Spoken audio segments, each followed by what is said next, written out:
Welcome to the first week of our course. During this first week, we're going to do a little bit of an industry overview. We look at distribution models as well as the history of Hollywood from its humble beginnings with the silent movie era in 1911 all the way to today and the recent disruptions. This week you'll read about the history of Hollywood. It all started in 1929 after the silent era, which started in 1911, had ended. 1929, the golden age of Hollywood began, and the Big Five, Paramount, 20th Century Fox, MGM, Warner Brothers, and RKO controlled all films that were released in the US. They released them in their own theaters, which also changed in 1948 because from that point on, studios were no longer allowed to own theaters. In 1950s, the television market started and the studios were now forced to went into television as well as feature film production.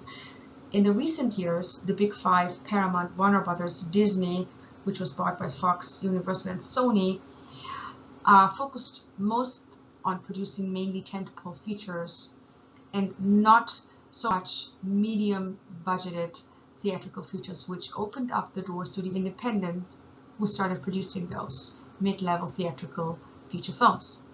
The studios today branch into streaming and launching their own streaming platforms, competing with Netflix and Amazon. The industry development today is interesting because while the demand has increased due to all the streaming services being launched, the distribution sales, especially pre-sales, have decreased because everyone is still trying to figure out the value chain and the proper financial viability to make all this streaming and content exchange work. So we're in for an interesting ride over the next few years. During this module, we'll be talking about the differences between the major studios and the independents. To summarize, a major studio project is a project where the studio owns all rights, finances, develops, produces, and distributes a film. The producer does not own any rights. The producer gets a producer fee. An independently produced project is one where the producer owns all rights and finances the production, development, and distribution through varied finance sources we will be learning about. During this week, we'll also look at the cost structures between the major studio productions and the independent productions. Major studios are more expensive, especially as it relates to the rights and development cost, the overhead and producer fees, the productions itself and the location, talent fees, marketing and publicity, distribution, exhibition and merchandising, legal and accounting. All of those expenses are generated by a studio division. So they are in-house expenses, which is why it's very hard or harder to track them because there is no limit to them. These are not any kind of third parties that expense this out. This is done by the studio itself. That's why the I should say, expression Hollywood creative accounting is often used because the studio basically shuffles money from one entity to another entity, from profit center to profit center. Now with the independent productions, this is not the case because independent producers are forced to produce a film for a much more feasible budget. So rights and development costs are usually lower. Overhead and producer fees are very much restricted. Team rates and production costs are much lower. Talent fees are obviously lower because the budgets are lower.